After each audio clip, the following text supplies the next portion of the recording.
So, nimebakisha wiki mbili before I'm fully able to sit on my BBL Bam Bam round 2. So, hii ndio ninakalianga.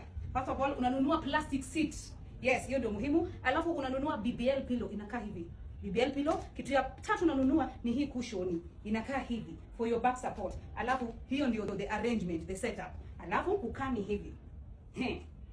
Una make sure unaketi. I don't know if guys you are seeing, una make sure unaketi na your thighs like so. So thighs zako ndio zinakalia the BBL pillow, not your bam bam. Alafu unainua kidogo, una lean back. Hivyo ndivyo unaketi as a BBL recovering patient. Si mnaona hapa bibi matako yangu haiguzi kiti. So baba yako of course haifai kuguza kiti. Ikiguza kiti itabodeka na haijakauka. It has not dried. It to a point that it won't move. Yeah. So this is the setup. Kama umefanya BBL, this is the setup you're supposed to be sitting on. And also it's not like as comfortable, but it's a good break from standing, kneeling and lying on your tummy. Sawa sawa. So sasa maybe uko na wageni, umechoka kutembea kwa nyumba, umechoka kupiga magoti, you just need kupumua. This is what you sit on. Hizi vitu zote unatoa shape perfect body, including nini? Hizi faha.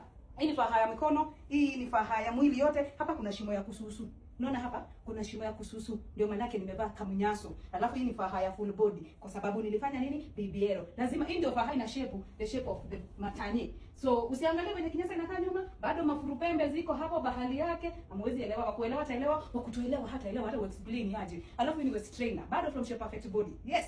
Kama unatafuta hata kama hujafanya hizo procedure by the way, you can wear these things just to shape your body. Ni kama shape wears. Na wewe train weight, wana train kiuno. Ukivaa hivyo at least 8 hours a day, kiuno yako itakuwa poa. Zote from shape perfect body. BBL kiti yangu ndio hapo. Kwangu ukikuja sasa kama mgeni, just know ni ile kiti ya mzee wa nyumba. Hii kali wangu ina mtu yoyote. Hii kali wangu ina anybody. Hii ni kiti ya mtu mzee wa nyumba, si mtu wa nyumba. Mtu wa nyumba ni modo wa nyumba, right? No, hii ni ya mzee wa nyumba. We, God have mercy. Yeah, hivyo ndio tuko.